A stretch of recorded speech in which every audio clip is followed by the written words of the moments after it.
Shalom semuanya, senang kembali bersama dengan saudara dalam program Deep Talk with Pase.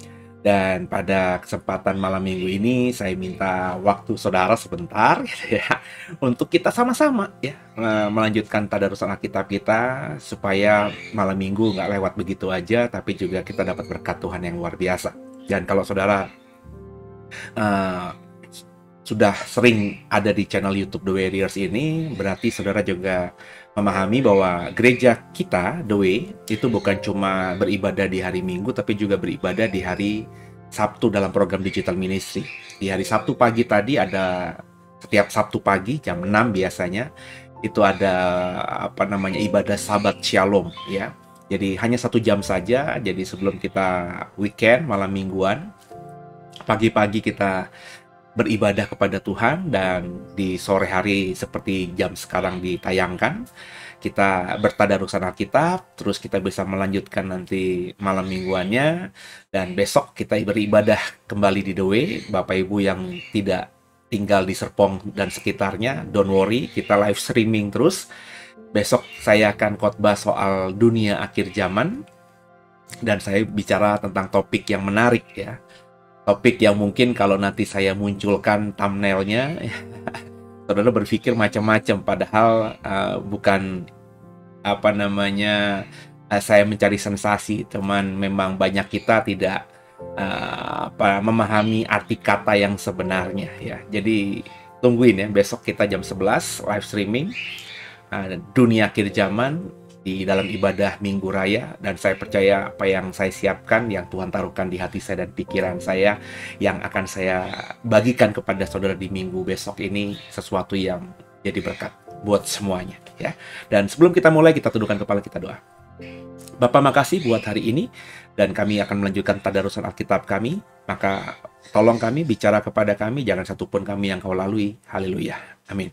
Saudara, siapkan Alkitab kita masing-masing, dan sebelumnya kita juga siapkan hati kita, sehingga beberapa menit, 30-an menit kita ke depan, kita benar-benar dalam berkat Tuhan yang luar biasa.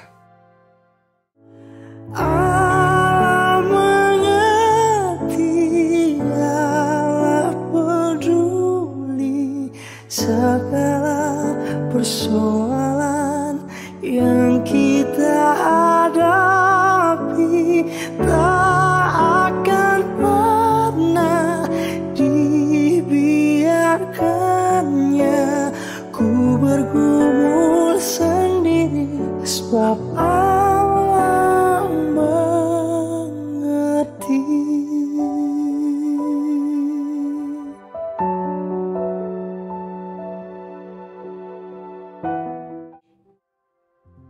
Ya, Hosea pasal yang ke-7. Kita akan baca ya saudara ya, bersama-sama ya. Apabila aku menyembuhkan Israel, maka tersingkaplah kesalahan Efraim dan kejahatan-kejahatan Samaria. Sebab mereka melakukan penipuan, pencuri, mendobrak masuk, gerombolan yang merampas di luar, dan tidak terpikir mereka bahwa aku mengingat segala kejahatan mereka. Sekarang pun perbuatan-perbuatan mereka mengepung mereka, semuanya ada di hadapan wajahku. Haleluya ya. Baru 1-2 ayat saja ini Tuhan taruhkan sesuatu di hati saya, bahwa saudara jangan berpikir kalau kita melakukan sesuatu dan kita bisa mensiasati atau menipu atau membuat orang lain tidak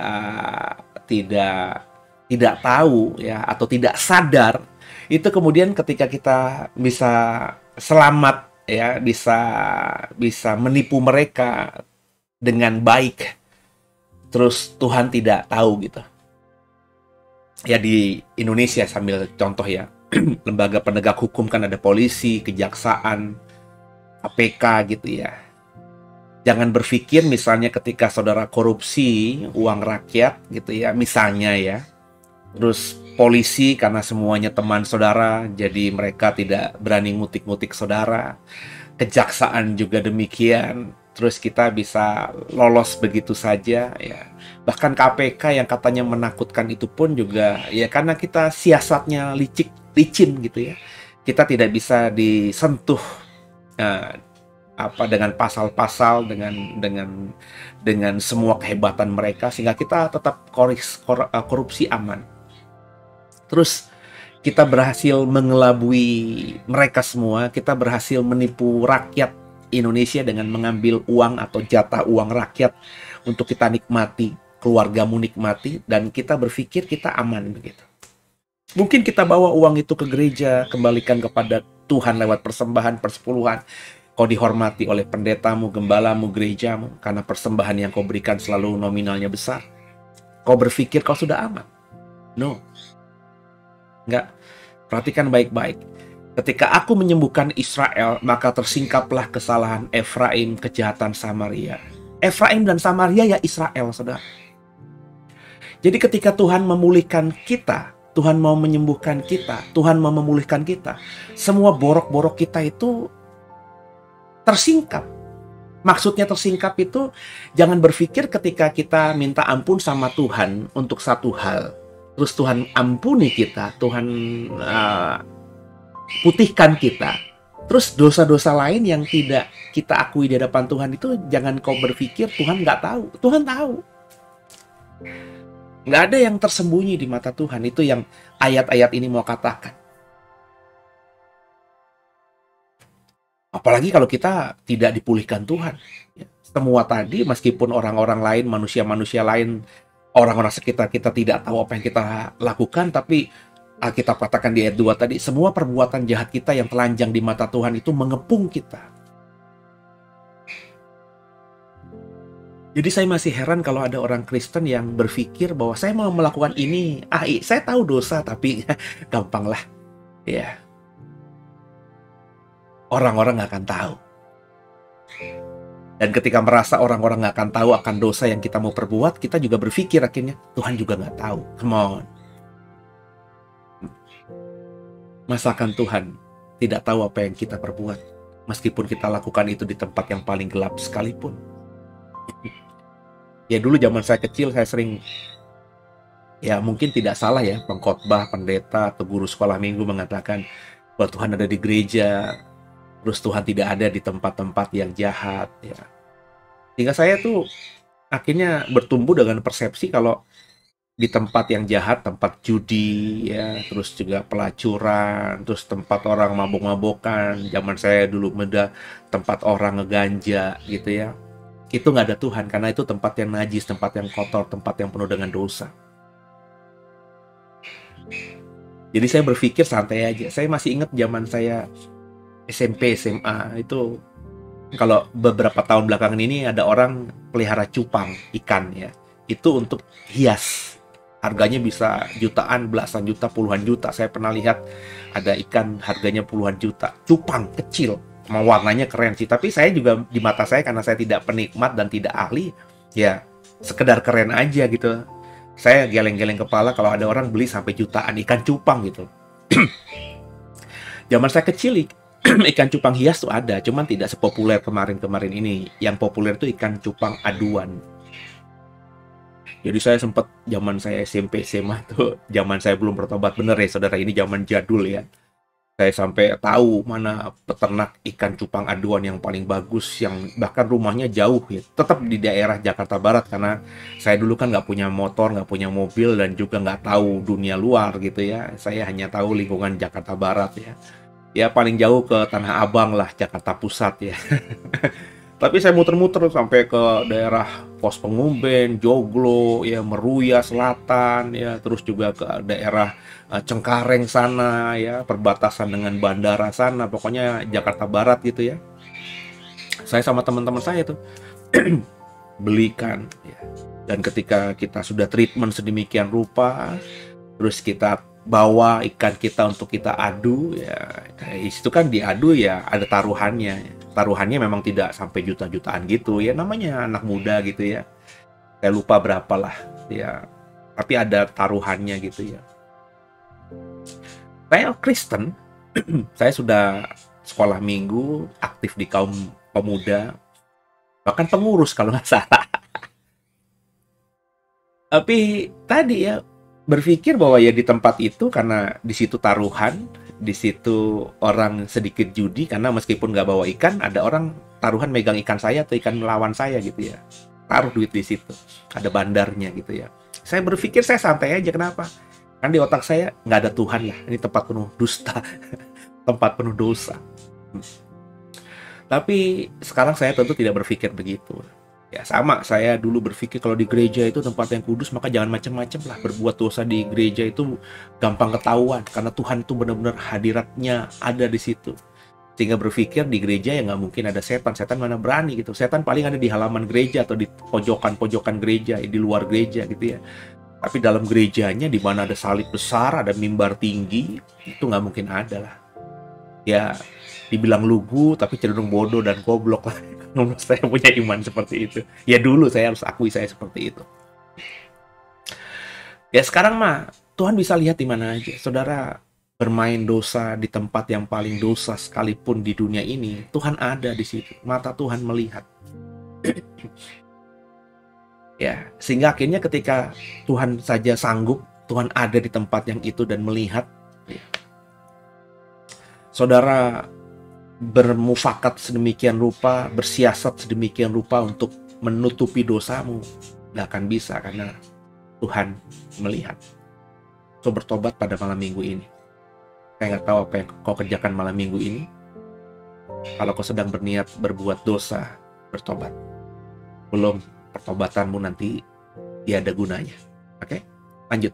Dosa Israel di bidang agama dan kenegaraan, kata LAI ayat 3. Mereka menyukakan raja dengan kejahatan mereka dan para pemuka dengan kebohongan mereka. Sekaliannya mereka orang-orang berzina, bagaikan dapur perapian yang menyala terus. Ketika tukang bakar roti berhenti membesarkan apinya, sementara ia meremas adonan sampai menjadi muai oleh ragi, pada pesta raja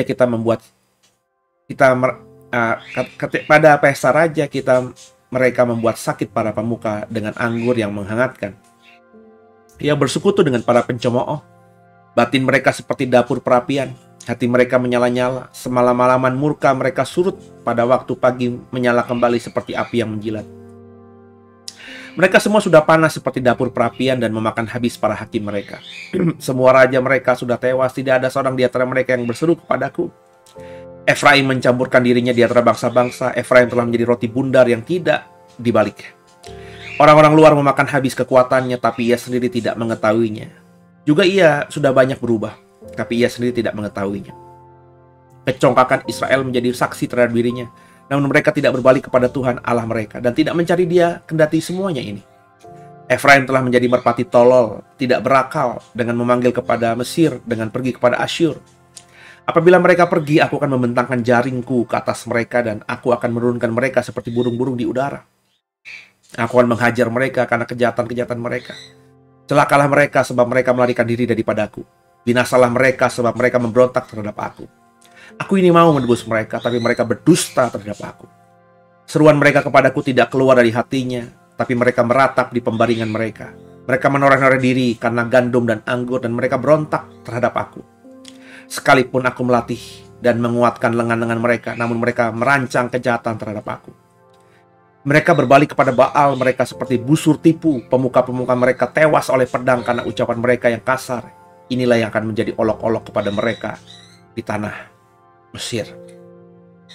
Kekasih Tuhan, sekali lagi di Hosea ini kita belajar bagaimana Israel itu bertobatnya semu. Dan Israel itu senang dengan raja yang dosa, raja yang congkak, raja yang penuh dengan kejahatan. Ya ketika saya baca tadi, ya tiba-tiba terlintas gitu ya. Hari-hari ini, ya orang membandingkan zaman reformasi dengan zaman Orde Baru, Orde Lama dulu. Mereka berkata enakan zaman dulu ya. Zaman dulu itu tidak ada korupsi dan lain sebagainya. Sedikit sekali yang korupsi. Saudara naif atau bagaimana gitu. Ya. Namanya korupsi ada. Cuman zaman sekarang ini korupsi lebih tidak terstruktur ya, lebih sporadis. Jadi siapa saja itu kalau punya kekuasaan godaannya korupsi. Jadi korupsi zaman sekarang tuh kalau saya lihat ya tidak tersistem. Ya hanya godaan manusia. Ketika dia dapat jabatan, dia tergoda dengan korupsi, dia korupsi, akhirnya ditangkap oleh polisi, jaksa, KPK, di blow up, sehingga akhirnya kasus-kasus seperti ini banyak. Lebih banyak memang beritanya muncul di koran, surat kabar, dibandingkan zaman Orde Lama dan Orde Baru. Tapi zaman Orde Lama dan Orde Baru tuh korupsinya tersistematis, saudara. Jadi pertama medianya, media massa, ya, surat kabar, ya itu semuanya dibungkam. Bapak Ibu, mana ada koran-koran zaman Orde Baru yang bebas bicara apa saja. Mana ada TV-TV di zaman Orde Baru yang bebas menyuarakan berita apa saja. Semuanya di screening sedemikian rupa.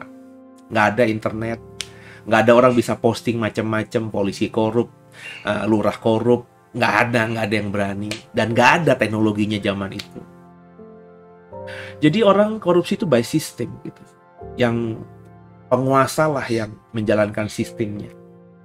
Hingga orang-orang yang dekat dengan penguasa tanpa perlu korupsi ya, cuma menyediakan fasilitas saja, mereka akan dapat jatah. Dan itu yang terjadi bertahun-tahun, belasan tahun, puluhan tahun. Ketika awal-awal reformasi seperti itu, jadi ada jatah gitu. Ya. Jadi korupsinya by system dari bawah ke atas, ke atas, ke atas. Sekarang juga masih ada, tapi kalau menurut pengamatan saya, sekarang ini tidak lagi sistem, karena mengerikan kalau sistem itu. Sebab kalau sistem itu ada yang bocor satu, maka semuanya satu sistem bisa kena. Jadi orang sekarang mengkorupsi ya, kalaupun ada sistem, sistemnya tidak panjang sampai ke bawah. Hanya beberapa tingkat saja ya, sekelompok tertentu saja. Misalnya kalau itu kepala bidang gitu ya, ya hanya di bidang itu saja. Dengan anak buahnya saja, tidak sampai ke bidang-bidang lainnya. Ya.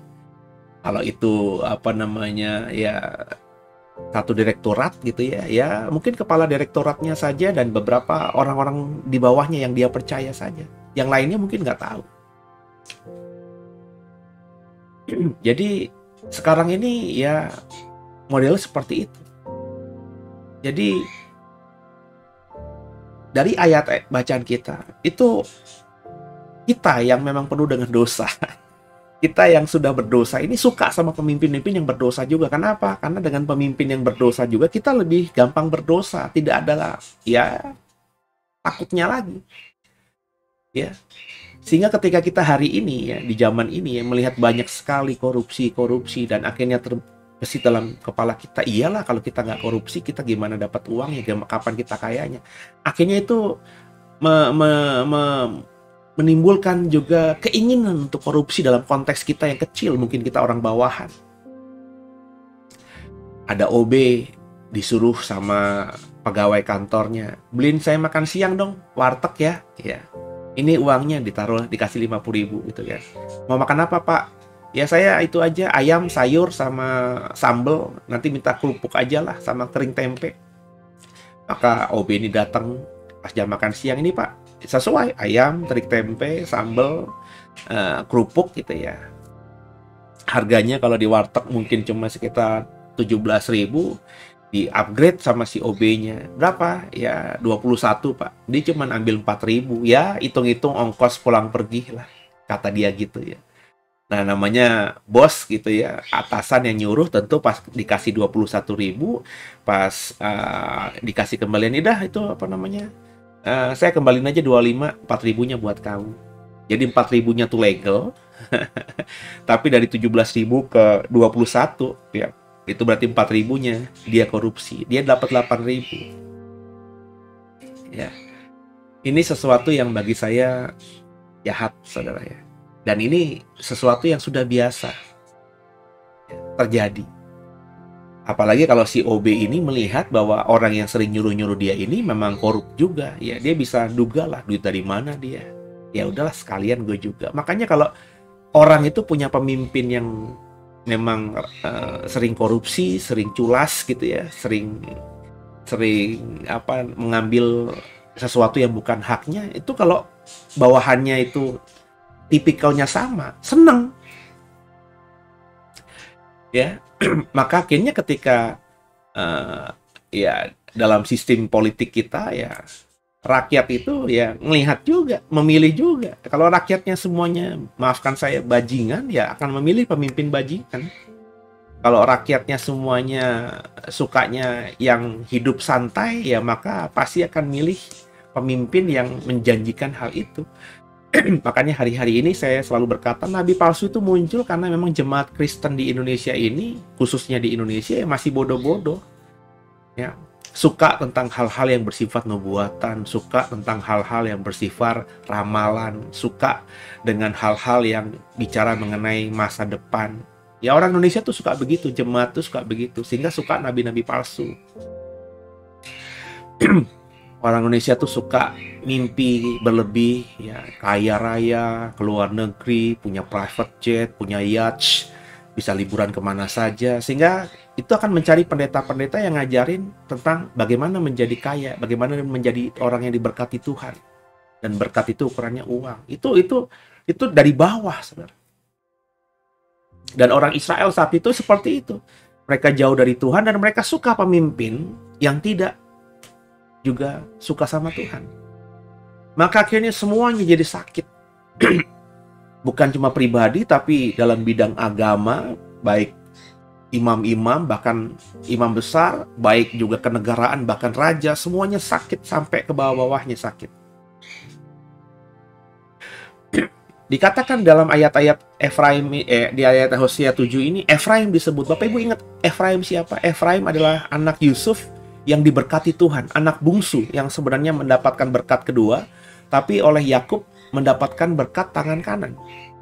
Ketika Yakub sudah tua, andai kata saya Yakub, Bapak Ibu sedang melihat saya, Bapak Ibu adalah Yusuf dan Efraim dan Manasye sedang melihat saya andai kata Yakub, itu si Manasye ada di Bapak Ibu arahkan di sebelah kiri, jadi di sebelah kanan saya.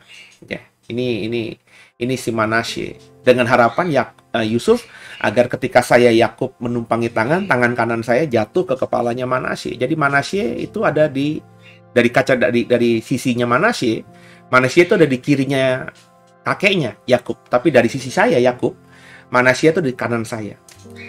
Ya, Efraim anak bungsu ada di tangan kiri saya, di sebelah kiri saya. Kalau di kacamata Efraimnya, Efraim berada di sebelah kanan dari saya. Dengan harapan Yusuf ingin berharap ya sebagai anak kedua, dia ketika bapaknya Yakub saya tumpangi tangan kiri saya jatuh di kepalanya Efraim, karena Efraim ada di sebelah kanan. Tapi ternyata Yakub menyilangkan begitu. Tangan kanannya jatuh di kepala Efraim, tangan kirinya jatuh malah di kepalanya Manasye. Jadi Efraim itu anak bungsu yang dapat berkat anak sulung. Luar biasa dia. Tapi karena dia berdosa juga, ya. Dikatakan di ayat 8, Efraim mencampurkan dirinya di antara bangsa-bangsa. Akhirnya apa? Ya, Efraim kalau ayat 11 menjadi seperti merpati tolol, tidak berakal. Jadi berkat yang diberikan Tuhan kepada Efraim lewat Yakub menjadi sia-sia ketika keturunan Efraim, bangsa Efraim, anak cucunya Efraim itu tidak hidup sesuai dengan apa maunya Tuhan. Itu kenapa saya bilang apa yang dilakukan bapak belum tentu dilakukan anak. Bapak jahat, anak bisa baik. Bapak baik, anak belum tentu baik. Meskipun ada peribahasa buah jatuh tidak jauh daripada pohonnya, tapi tetap saja faktanya ada banyak buah yang jauh dari pohon itu, buah yang busuk, buah yang tidak enak, padahal pohonnya enak. Berapa banyak Bapak Ibu kalau di rumahmu ada pohon mangga, ya. Saya kebetulan orang tua saya punya rumah, halamannya tidak terlalu besar, tapi zaman saya kecil semua pohon buah di situ ada. Ya. Ada buah mangga, buah jambu, buah belimbing, buah rambutan, jambu biji, buah nangka. Ya, sempat nanam pohon durian cuman gagal gitu ya. Terus ada tuh yang buah dari Papua itu ya, jambu mede dari ya kayak jambu mede dari Papua itu. Saya lupa namanya apa. Ada manggis juga, ada jambu buah yang kecil-kecil juga. Ya.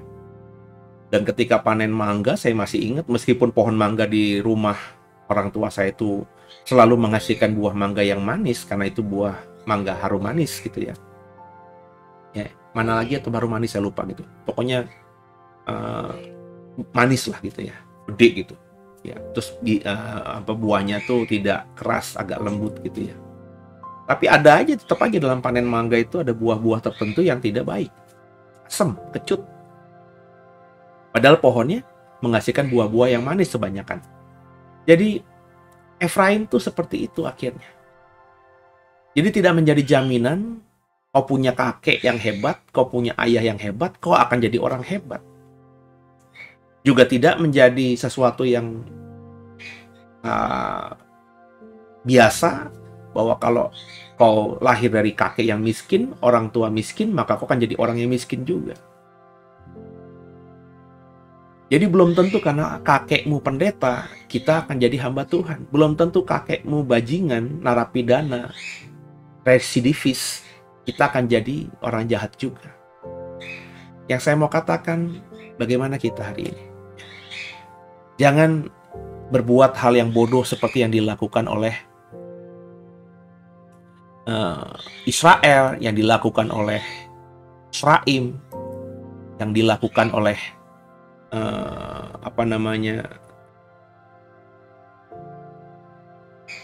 bangsa-bangsa yang dikatakan di Alkitab ini. Akhirnya mereka, Efraim sebagai bangsa, Israel sebagai bangsa yang jauh lebih besar, itu ya Alkitab katakan ketika punya masalah bukan datang kepada Tuhan, malah datang ke Mesir, datang ke Asyur. Dan ayat 12 ini ngeri. Ketika mereka pergi ke sana minta pertolongan Mesir dan Asyur, Tuhan seperti membentangkan jaring ke atas mereka. Ya. Jadi ikan pasti ketangkap, ya. Pukat, jaring, bukan mancing ya. Kalau mancing itu ada 10 ikan yang didapat dari pancing cuma 1. Tapi kalau jaring, ya 10 ikan ada di lokasi yang sama dan jaring dibentangkan di lokasi itu, maka 10 ikan itu akan tertangkap semuanya. Ya. Begitu mudahnya Tuhan akhirnya menghancurkan Israel dan juga Efraim. Bahkan dikatakan tadi, Tuhan gampang menurunkan burung-burung di udara. Kita nangkep burung itu susah. Apalagi kalau burung itu bisa terbang.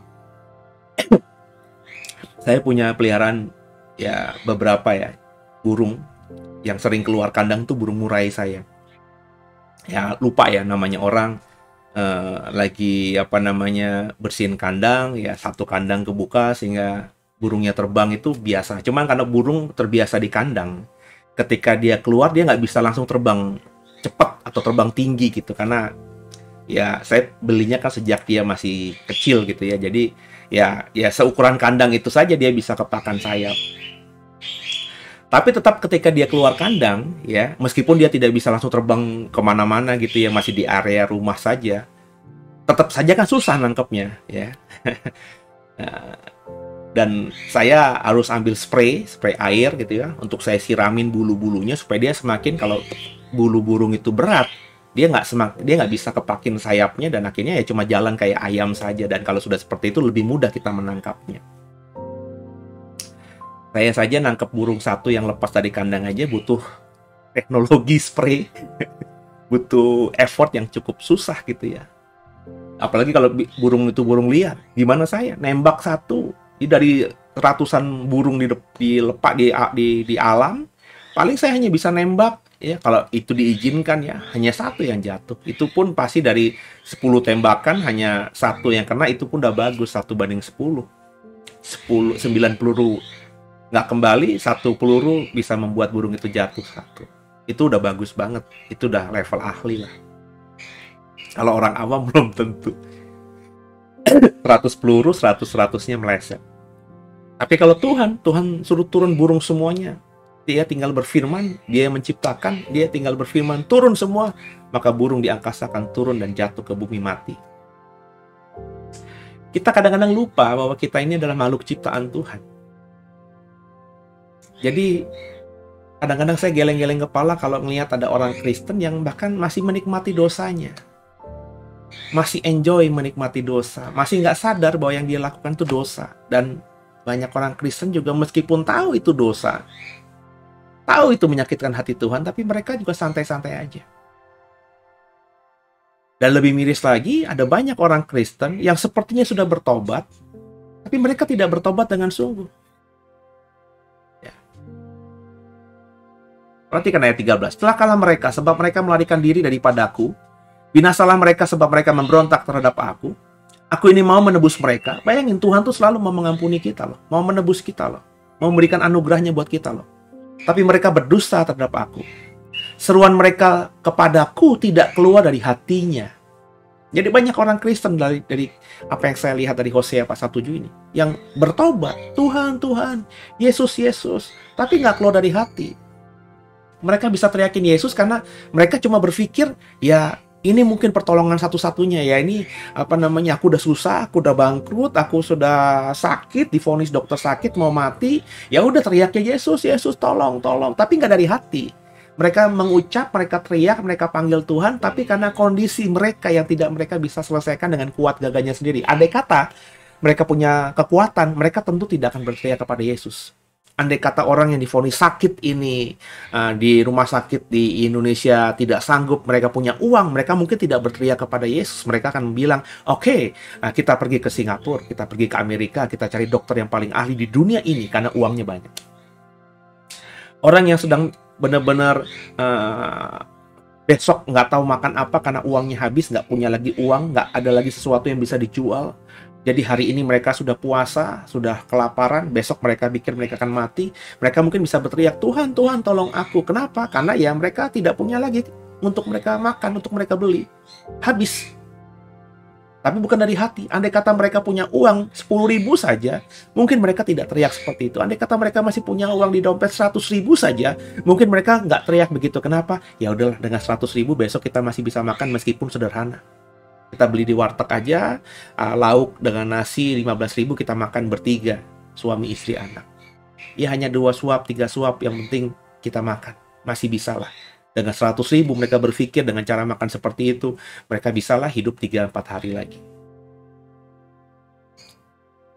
Berapa banyak orang Kristen yang berteriak kepada Tuhan, bukan karena kondisi, karena memang dia menyesali perbuatannya. Menyesali dosanya. Ya.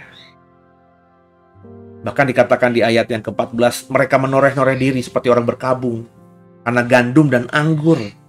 Jadi mereka menoreh-noreh diri itu, berkabung itu karena gandum dan anggur. Ya kehabisan kah, butuh anggur dan gandum kah, tapi bukan dari hati benar-benar menyesali apa yang mereka perbuat kepada Tuhan.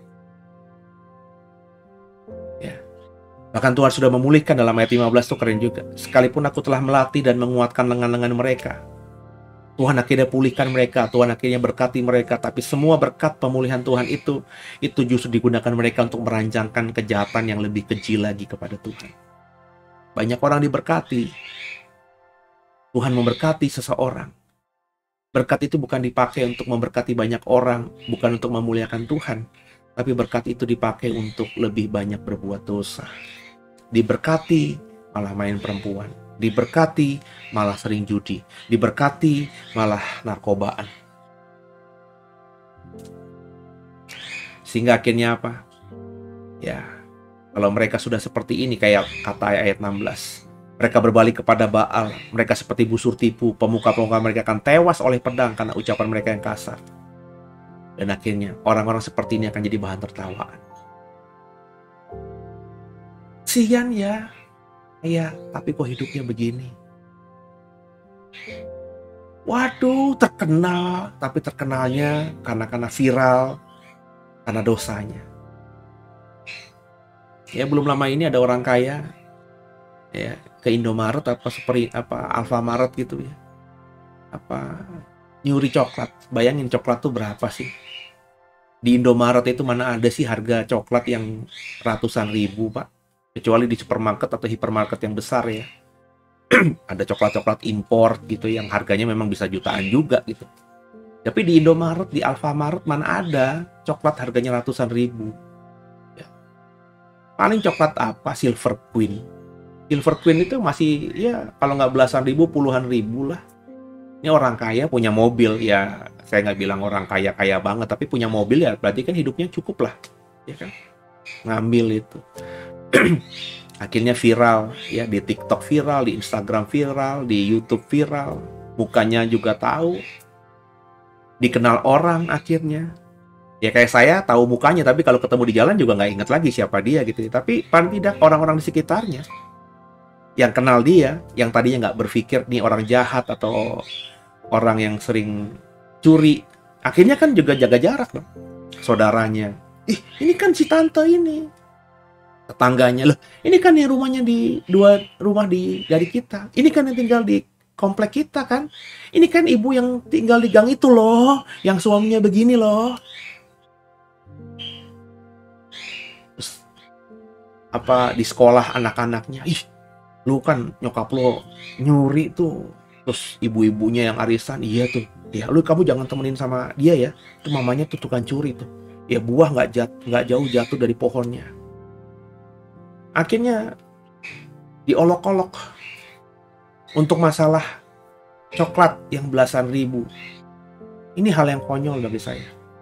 Kalau nggak mampu, sama sekali susah gitu ya, nggak punya duit sama sekali, terus kepengen minta coklat karena tidak berpikir besok masih bisa hidup, terus dia curi coklat, meskipun salah saya masih bisa mengerti lah. Atau ada anak kecil nyuri coklat karena ibunya udah sekarat, terus dalam wasiat terakhirnya, ya mama kok pengen coklat ya, mama kayak udah nggak bisa hidup lama lagi, terus anak ini karena nggak punya duit terus nekat gitu ya, nyuri coklat meskipun salah, tapi saya masih bisa ngerti lah. Tapi kalau punya uang, pelente, terus ngambil coklat masukin ke kantong, terus bahagia kalau nggak ketahuan. Kan begitu, orang-orang seperti ini kan sakit gitu. Seneng gitu, makan coklat yang dicuri tapi tidak ketahuan. Sampai kapan? Sekali 2 kali si ibu ini, saya yakin udah tipikalnya. Karena nggak mungkin orang bisa curi dengan santainya begitu kalau dia tidak pernah melakukan sebelumnya. Mungkin dalam kesempatan sebelumnya, di tempat yang berbeda, mungkin dia berhasil. Dia menikmati makan itu. Ini gratis nih, orang-orang mau bayar, gue mah gratis. Dia seneng gitu, tapi Tuhan lihat itu. Dan kalau kau tidak bertobat seperti ibu yang saya contohkan tadi, saya nggak kenal dia. Cuma ini kasus aja, contoh aja. Kau akan dipermalukan, dan Tuhan yang mengizinkan kau dipermalukan.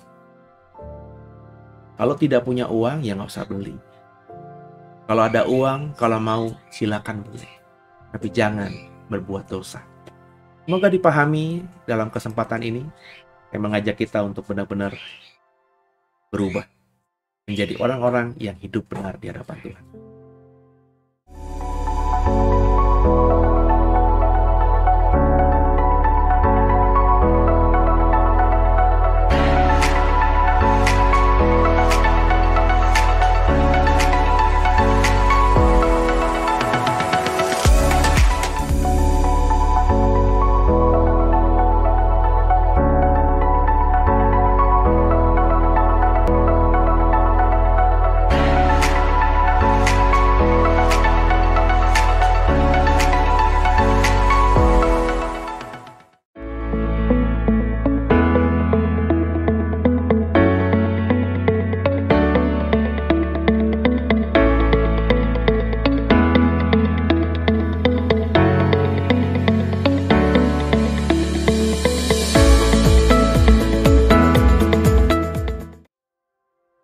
Ya, saudara, minggu depan hari Sabtu kita akan punya kelas baru. Saya lupa minggu depan atau 2 minggu lagi ya, tapi kita akan buka kelas baru. Saya yang mengajar pneumatologi. Bapak Ibu segera daftar karena kelas pendaftaran kelasnya sudah dibuka, dan nanti ketika sudah quorum kita akan mulai.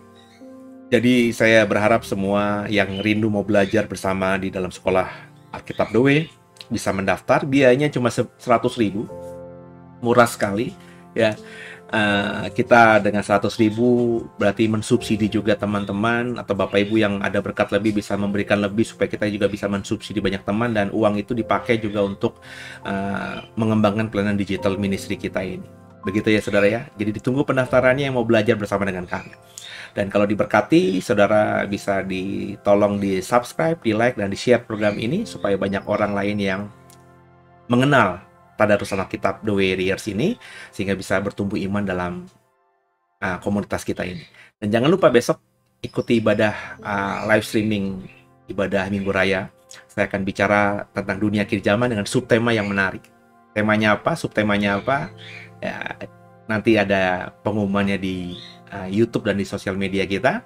Dan saya percaya besok akan menjadi sesuatu yang membuat saudara akan yang mengerti, wah ternyata kita begini di akhir zaman.